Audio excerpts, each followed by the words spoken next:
Question number 10 एकदम बढ़िया question है। लिखा है कि time period of an earth satellite in circular orbit is independent of.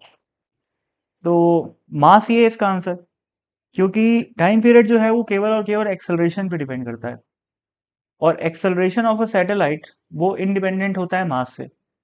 ठीक है, क्योंकि एक्सेलरेशन क्या होता है, या तो वी स्क्वायर बाय आर लिख सकते हो या फिर ओमेगा स्क्वायर आर लिख सकते हो। तो केवल रेडियस पे डिपेंड करता है एक्सेलरेशन।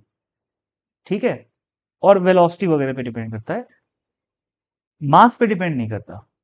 ठीक है, और वेलोसिटी और रेडियस आपस में भी एक दूसरे से रिलेटेड होते हैं।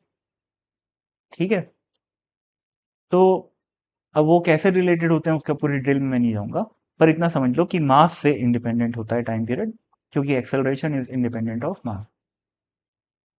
अगला, अब यहाँ पर रेडियस ऑफ द ऑर्बिट लिखा है तो ये तो गलत है, रेडियस पे तो डिपेंड करता है, इनफैक्ट रेडियस पे ही डिपेंड करता है। ठीक है, या तो अपन बोलते हैं कि रेडियस पे डिपेंड करता है या तो वेलोसिटी पे डिपेंड करता है, इन दोनों चीजों में से किसी एक पे डिपेंड करता है।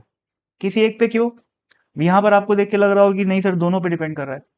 क्या होता है कि ये आर और वी आपस में दूसरे से रिलेटेड है ना, तो इस पे डिपेंड करना इज इक्विवेलेंट टू इस पे डिपेंड करना। ठीक है, तो independent of radius of the orbit तो नहीं है, डिपेंडेंट है। ठीक है, तो ये बी नहीं आएगा, नन ऑफ देम भी गलत हो गया, बोथ ऑफ देम भी गलत हो गया, इसका आंसर हो गया ए।